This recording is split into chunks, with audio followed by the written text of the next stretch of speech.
Nah, malam ini kita bahas soal persamaan diferensial ya. Ini chapter 7 dari buku Q Salas. Tapi dari buku yang satu lagi yang saya pasang di Learn itu juga ada chapter tentang persamaan diferensial ya. Jadi ini memang problemnya butuh sedikit imajinasi ya karena ngebayangin persamaan diferensial memang agak repot. Eh, dan buku Q Salas ini memang apa lebih mathematical ya, walaupun berusaha menyajikan sedikit ilustrasi lah ya. Eh, tapi basically dengan sangat cepat menjelaskan matematikanya. Dan persamaan diferensial itu cukup umum ya di problem-problem yang kita hadapi. Kalau Bapak Ibu membayangkan problem gravitasi aja ya, itu kan eh, ada dv per dt jadi percepatannya, jadi ada diferensial orde satu ya.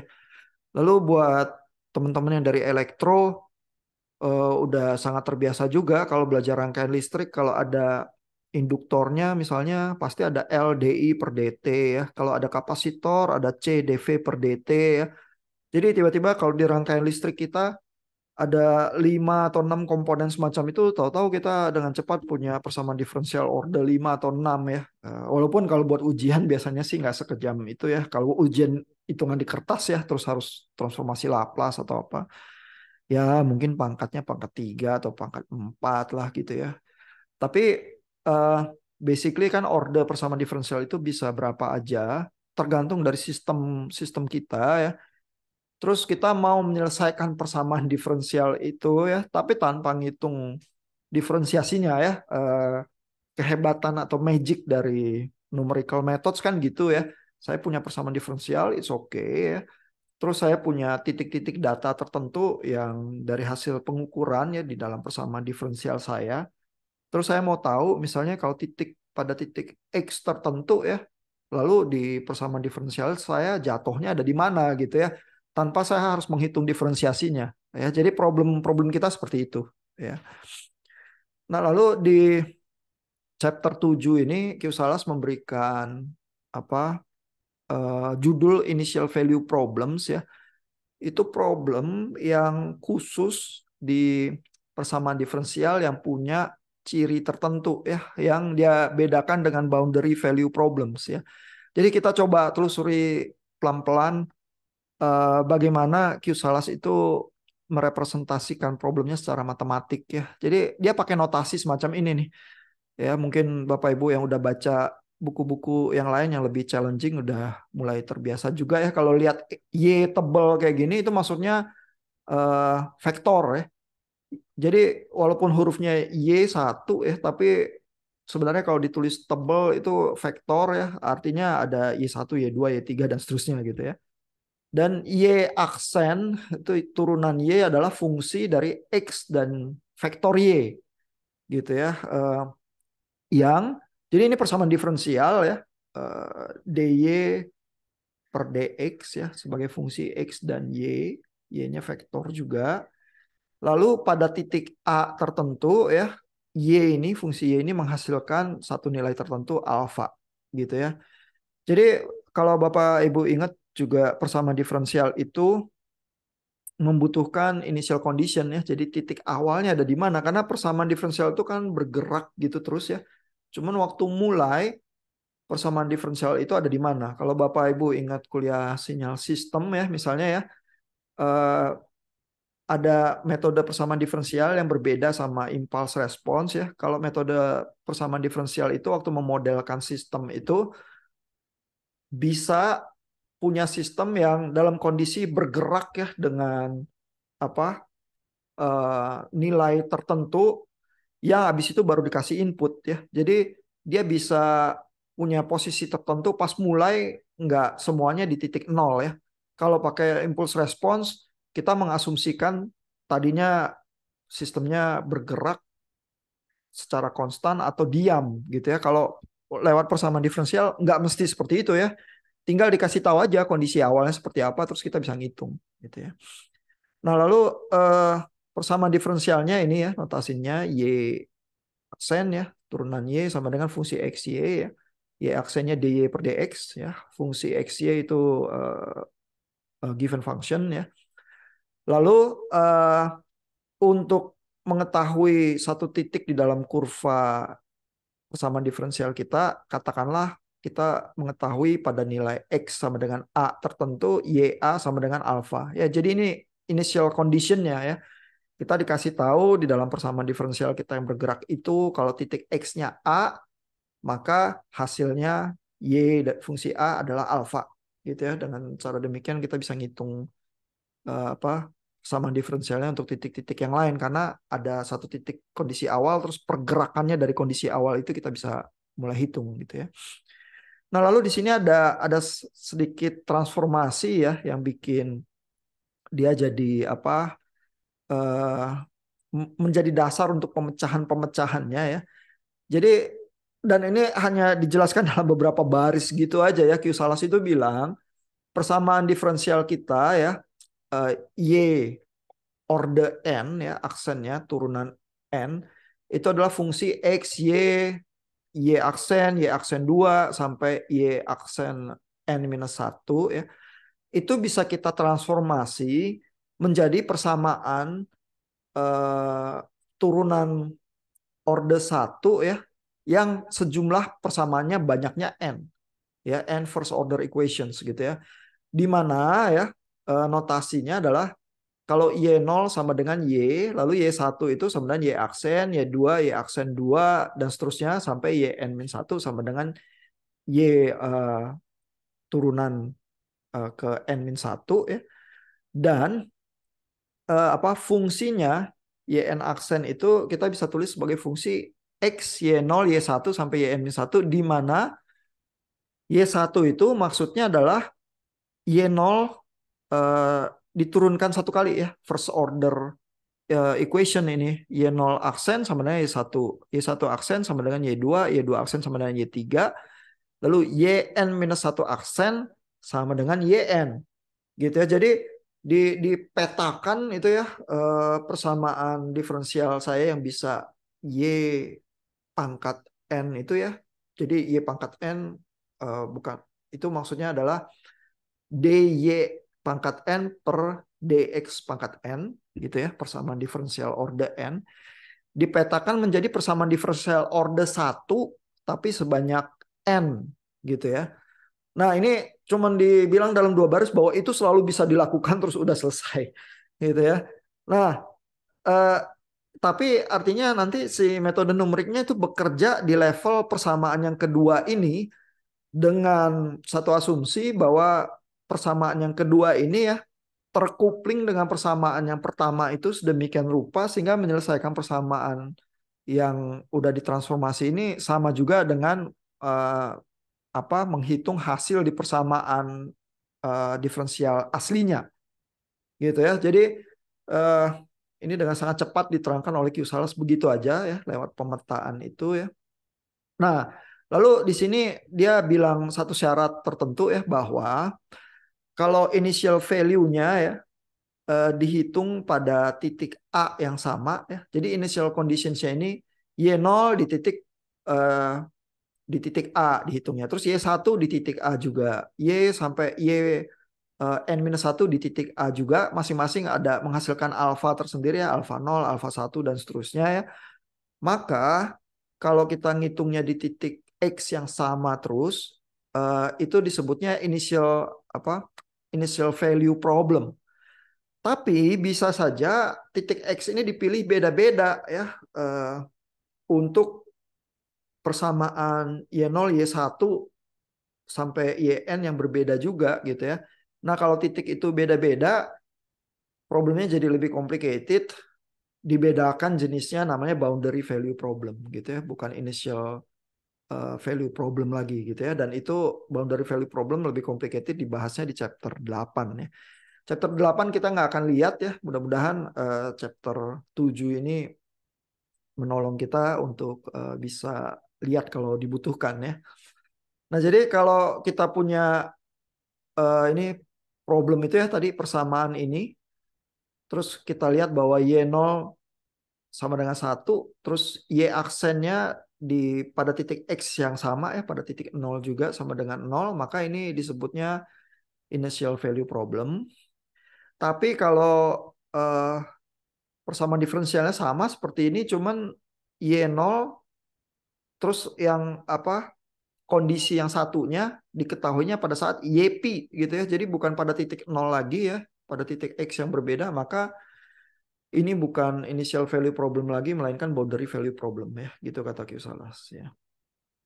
Nah, lalu di sini juga Q Salas itu bilang dengan hati-hati bahwa eh, persamaan 74 ini ya. Jadi persamaan 74 itu yang ini ya, yang udah dipetakan ya ke apa, YN tertentu yang persamaan diferensial order 1 ya. Jadi pemetaannya itu ditulisnya dalam notasi vektor ya. Ini kelihatan hurufnya tebal-tebal semua ya. Jadi Y tebal aksen ya. Ini turunan dari Y tapi Y-nya vektor ya. Adalah fungsi X, Y tapi Y-nya vektor ya. Dan fungsi X, Y vektor ini di apa, notasinya bisa ditulis dalam bentuk matriks seperti ini ya. Yang artinya Y-nya sebenarnya tebal itu mengandung komponen-komponen di dalamnya ya. Y1, Y2 sampai Fx, Y ini gitu ya. Jadi ini sebenarnya Y itu ditulisnya memang cuma satu variabel tapi dia vektor sehingga dia punya isinya ya, tebal gitu ya. Itu cuma mengingatkan kita bahwa di dalamnya ada operasi matriks yang melibatkan variabel yang sifatnya array di dalamnya ya. Ada Y1, Y2 dan seterusnya. Nah, gimana nyelesainnya ya? Jadi nyelesain persamaan yang demikian ya. Di definisinya aja agak agak repot gitu ya. Itu ada beberapa metode standar yang standar sekali, Euler's method ya. Tapi Euler's method ini jarang dipakai ya, seperti yang kita duga biasanya apa, yang sederhana itu akurasinya lebih lebih jelek ya dibanding metode yang lebih rumit. Yang lebih rumit itu Runge-Kutta sih ya. Nah, ini Euler's method tapi at least diterangkan ya. Dan apa, mungkin kalau Bapak Ibu ingat yang pemecahan persamaan diferensi apa untuk diferensiasi ya, mirip nih karena kan ini sebenarnya apa, persamaannya ada diferensialnya juga ya. Jadi tekniknya adalah kita pilih H yang kecil ya. Lalu ini persamaan diferensial Y di titik X kita geser sedikit plus H ya. Itu sama dengan kalau kita apa, breakdown kepada Taylor series ya, aproksimasi dengan deret Taylor ya, kita bisa tulis bahwa itu sama dengan YX ditambah Y aksen X ya, turunan pertama dikali H gitu ya. Dan turunan Y aksen keduanya dan seterusnya itu kita anggap sebagai sisa ya, yang adalah error ya. Jadi ada truncation error di situ karena kita potong Taylor seriesnya ke belakang itu ya. Dan secara umum errornya ini adalah fungsi dari H kuadrat ya. Jadi kalau H-nya kita pilih cukup kecil, H kuadrat lebih kecil lagi, terus itulah akurasi kita gitu ya. Nah, cuman dia bilang ya, error itu sebenarnya juga tergantung dari sebenarnya metode Eulers itu melakukan integrasi ya dari apa, elemen-elemen dengan fungsi H itu ya. Lalu setelah kita integrasi mungkin errornya lebih besar ya daripada H kuadrat gitu ya. Sehingga errornya itu sendiri adalah eh, error aslinya E ini yang fungsi H kuadrat tapi dikalikan dengan N ya. Karena kan memang persamaannya melibatkan sejumlah N persamaan yang lain ya. Sehingga errornya itu lebih besar sebenarnya ya. Jadi fungsi ini O besar, fungsi dari H, bukan fungsi dari H kuadrat lagi ya. Kalau H kuadrat lebih kecil ya. Kalau H-nya 0, sekian kan H kuadrat jadi tambah kecil. Kalau ini fungsi H jadi lebih besar. Ya, jadi setelah diakumulasi errornya biasanya sih satu orde lebih jelek ya daripada per step errornya. Per step errornya memang fungsi H kuadrat tapi akumulasinya enggak gitu ya. Jadi Euler methods cukup sederhana tapi cukup jelek gitu ya. Nah, ini ilustrasinya seperti ini ya. Jadi kalau saya punya Dan ini bukan persamaan biasa ya. Jadi ini bukan Y fungsi X nih, melainkan ini Y turunan fungsi X ya. Jadi ini ilustrasi ya, tapi perlu imajinasi sedikit untuk membayangkan ya bahwa ini tuh fungsi turunan terhadap X ya. Terus kalau Euler methods itu artinya di titik X kita kasih geser H, yang H-nya kita buat cukup kecil gitu ya. Terus kita hitung fungsinya ya pada saat titik F X plus H. Nah, terus ada error ini nih yang nggak terhitung itu ya, yang menghasilkan error di perhitungan persamaan diferensial kita ya. Itu ilustrasinya tuh ya. Nah,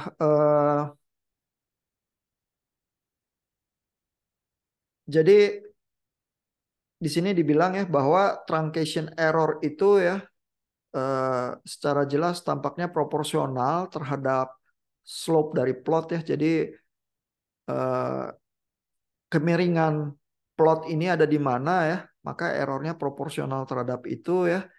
Padahal plotnya sendiri adalah y aksen, berarti kalau slope-nya adalah y aksen diturunin lagi ya, jadi y double aksen x begitu ya. Nah, terus di sini ada komentar, Euler methods is seldom used in practice because of its computational inefficiency. Suppressing the truncation error to an acceptable level requires a very small h. Jadi supaya errornya kecil banget, h-nya harus kecil sekali, dan kalau h-nya terlalu kecil, artinya integration steps-nya jadi banyak ya, sehingga apa integration steps ini juga akan meningkatkan round of error ya. Round of error itu kalau Bapak Ibu ingat adalah error yang terjadi karena mesin kita punya representasi angka yang paling kecil yang kalau kita round off ya, kalau H-nya terlalu kecil ya, nanti error dari representasi mesin kita itu yang lebih gede dari H-nya gitu ya. Jadi percuma H-nya kita buat lebih kecil lagi gitu ya. Nah, jadi Euler Methods punya problem-problem itu ya yang membuat dia nggak begitu populer, tapi ya dia sederhana ya, bisa jalan, tapi jangan harap terlalu akurat ya dengan apa komputasi yang cukup ringan gitu ya. Nah, ini ada codingannya ya dari Python, sehingga dengan cepat juga Q-Salas itu beralih ke metode yang lain ya, yang lebih efisien ya, itu biasanya uh, Rungakuta methods ya. Nah, Rungakuta ini eh, basisnya masih Taylor series ya. Nah, tapi eh, apa? Rungakuta memanfaatkan beberapa trik ya. Salah satunya adalah dia eh, jadi triknya adalah kita kalau mau meningkatkan akurasi harus menghitung turunan-turunan yang pada order yang lebih tinggi ya. Tadi Euler methods kan adalah karena kita menghitung sampai turunan pertama, terus turunan kedua dan seterusnya, pokoknya kita abaikan gitu aja ya. Nah, kalau kita mau hitung Y turunan kedua, turunan ketiga, dan seterusnya ya dengan cara berkali-kali menurunkan Y aksen ini, F fungsi XY ini ya, eh, dengan apa rekursif ya, artinya habis kita hitung turunan yang satu, terus kita pakai lagi hasilnya di turunan berikutnya dan seterusnya gitu ya. Nah, kita sampai kepada yang disebut Rungakuta ini ya, karena dengan demikian jadi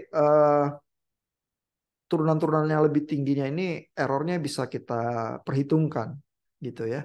Nah, tapi kan caranya kita nge-bypass supaya metode numerik kita nggak mau hitung diferensiasinya ya. Jadi yang kita lakukan adalah rumus Taylor series ini ya kita beber ya menjadi perkalian dan penjumlahan biasa ya dengan satu koefisien tertentu ya. Jadi sampai sini ini kan Y aksen X-nya fx fungsi Y, terus kita kali koefisien C0 gitu ya, dikali H. Terus yang belakangnya ini turunan-turunannya kita beber lagi ya, fungsi dari X tambah P kali H ya, koma, terus Y tambah Q kali H ya, karena H-nya ini perlu ada pengali koefisien yang berbeda ya, yaitu P sama Q. terus sebagai fungsi fx, y lagi dikali h lagi di luarnya gitu ya. Jadi turunan-turunan selanjutnya sampai order 2 kita beber menjadi perkalian koefisien-koefisien tertentu yang adalah apa, fungsi dari x dan vektor y yang sama gitu ya. Nah, kalau udah gitu terus diatur-atur ya, dan ini kan persamaan Taylornya kita masih bisa lihat ya, turunan fungsi keduanya, terus kita samain koefisiennya ya, kita atur-atur, maka kita bisa mendapatkan ya bahwa koefisien ini ya C0, C1, C1P, C1Q ini punya hubungan tertentu ya kalau kita selesaikan ya. Di mana kita tuh punya 3 persamaan ya, tapi ada 4 variabel ya, ada C0, C1 sama PQ gitu ya. Lalu relasinya seperti ini karena menyelesaikan persamaan Taylor series yang dipadankan dengan breakdown dari Runge-Kutanya itu ya. Nah, kalau saya punya 4 variabel ini tapi punya 3 persamaan, saya bisa pasang variabel apa aja ya. Artinya variabel saya kelebihan kan, ada 4, persamaannya 3. Jadi saya punya kebebasan pilih variabel C0, C1 dan PQ saya yang bisa punya beberapa versi yang memenuhi 3 persamaan ini. Ya, karena kan persamaannya cuma 3. Jadi saya punya derajat kebebasan lebih banyak ya. Sehingga saya bisa punya kombinasi-kombinasi ini nih. Kalau C0 sama C1 dipilihnya kayak gitu, P-nya setengah, Q-nya setengah. Saya punya satu versi yang disebut modified Euler's method ya. Kalau saya pilih C0 sama C1-nya beda ya, saya bisa punya metode yang lain namanya Hume's method. Saya bisa pilih yang lain lagi, variasinya disebutnya Ralston's method begitu ya. Jadi semua formula ini hitungannya adalah second order Runge-Kutta methods ya. Itu sama-sama Runge-Kutta, cuman saya pilih koefisiennya beda-beda aja ya, dengan nama yang beda-beda ya. Tapi itu Runge-Kutta order 2 ya. Nanti pada saat perhitungan persamaannya ini ya, ini kan kita lihat fungsinya rekursif ya. Jadi ada fx, y ini dihitung duluan dikali h ya. Lalu kita lihat yang di luar kurung besar ini ya. Ini sebenarnya H dikali F fungsi X tambah H per 2, Y tambah setengah, terus dalamnya ini K0 gitu ya. Jadi hasil perhitungan K0-nya dihitung untuk menghitung K1 ya. Lalu habis itu K1 ini dipakai untuk menyelesaikan persamaan terakhirnya gitu ya. Jadi secara pembeberan rumus itu menyenangkan karena bisa rekursif ya. Rekursif artinya kita hitung dulu, terus hasil perhitungannya dipakai untuk perhitungan berikutnya, terus bisa rekursif gitu ya. Karena ini kan order 2. Kalau saya mau hitung order 4 gitu ya, saya itu tinggal membeber lebih panjang lagi Taylor seriesnya ke belakang, lalu direkursif lagi ya, sehingga saya punya beberapa tahap lagi, tapi tahap yang terakhir itu hasil perhitungan dari tahap-tahap yang sebelumnya dipakai ulang lagi, begitu ya. Nah, ini masalahnya adalah second order methods juga nggak populer ya di computer application karena akhirnya yang apa, order 4 itu yang lebih bagus sih akurasinya dengan ongkos komputasi yang lebih ringan gitu ya. Nah, kalau ini second order method ini ya, kalau mau dilihat apa ilustrasinya ya, kembali ini perlu imajinasi itu ya, ada fungsi X tapi sumbu y-nya ini bukan y fungsi x, melainkan y aksen fungsi x ya. Ini turunannya terhadap x gitu ya. Tapi y aksen fungsi x kan fungsi x juga gitu ya. Nah, lalu kalau kita selesaikan dengan Runge-Kutta metode order 2 itu berarti kita menghitung fx plus h per 2, y plus k0 per 2 gitu ya. Lalu ini ada x plus h, terus h-nya ini karena dibagi h per 2 sesudah titik X gitu ya. Terus ada ini di titik tengahnya, terus ada H per 2 ke arah kiri gitu ya. Sehingga kita mendapatkan sesuatu yang lebih baik daripada Euler ya tadi ya, karena ini ada di tengah-tengah nilai potong kita. Tapi ini order 2, jadi keuntungan akurasinya tidak sangat banyak ya, sehingga yang disukai adalah mulai orde 4 ya, Rungakuta orde 4 ini. Dan kalau diturunkan agak panjang ya, kalau Bapak Ibu lihat video-video penurunan Rungakuta orde 4 ya, biasanya ya kayak kayak ini ya, kayak Q Salas menjelaskannya di sini ya, bahwa karena penurunannya itu rada panjang katanya, not very instructive, we shall skip it gitu ya. Ya itu enak-enaknya dia aja yang nulis buku ya, bilangnya penurunannya panjang dan nggak terlalu menolong untuk belajar, kita akan skip. Tapi dengan kata lain, kalau ada orang yang udah pernah menurunkan sekali ya turunannya akan itu-itu aja sih. Jadi maksudnya ini metode yang well known ya, ya udah gitu ya, terima aja gitu ya. Tapi bisa diturunkan berarti ini sudah dikenal lama ya, bahwa setelah diturunkan kita punya fungsi rekursi yang seperti ini ya. Jadi K0-nya ini seperti tadi yang order 2 H fungsi f x, y ya. Lalu K0-nya ini dipakai untuk menghitung K1 ya dengan pola yang demikian. Nanti K1-nya dipakai untuk menghitung K2 ya di pola rumus yang sama ya. Lalu K2-nya nanti dipakai menghitung K3 dan K0, K1, K2, K3 dipakai untuk menyelesaikan persamaan diferensialnya ya. Nah, jadi ini akurasinya lebih bagus ya, Rungakuta Orde 4.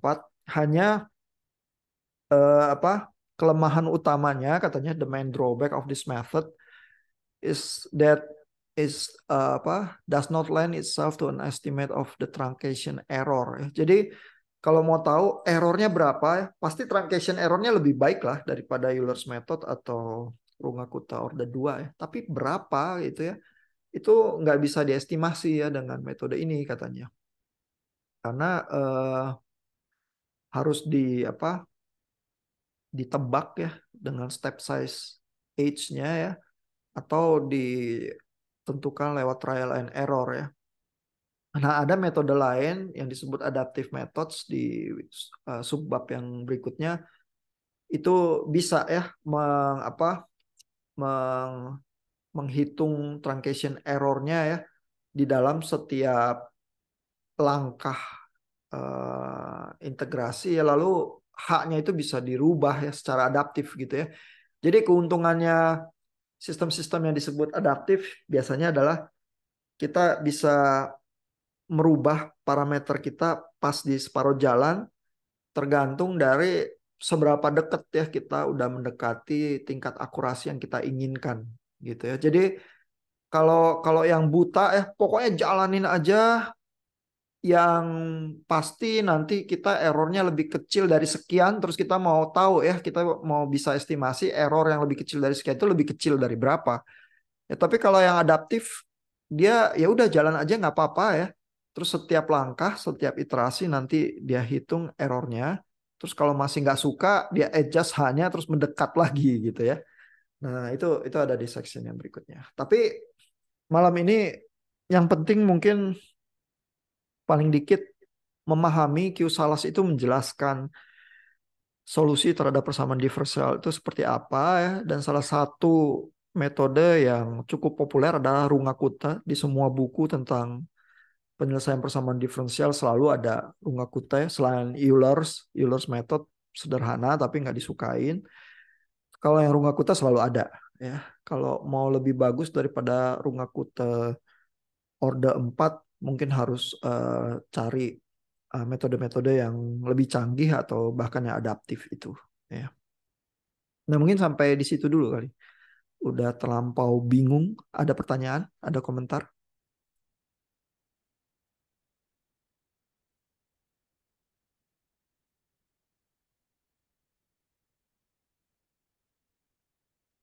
Nah, nanti Kamis mainin problemnya masih initial value problem ya, artinya mencari persamaan diferensial. Tapi lihat ya bisa mainin Rungakuta atau metode yang lain yang dibahas di subbab berikutnya sih. Boleh pilih ya.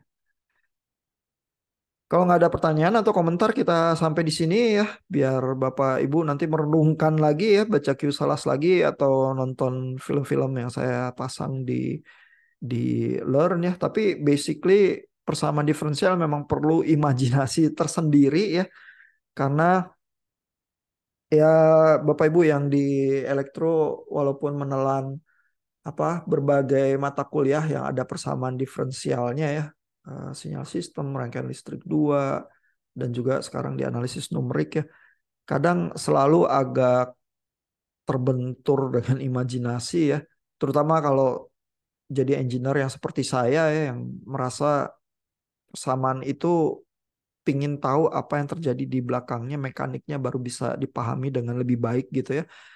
Ya kadang tetap uncomfortable ya terhadap apa persamaan diferensial gitu. Tapi ya itu dunia kita sih yang tidak ada cara lain memecahkannya tuh seperti itu ya.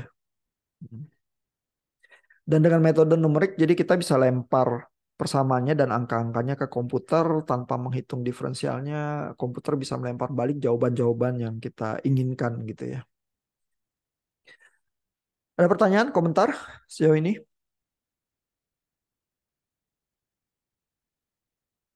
Kalau nggak ada kita sampai di sini ya Bapak Ibu.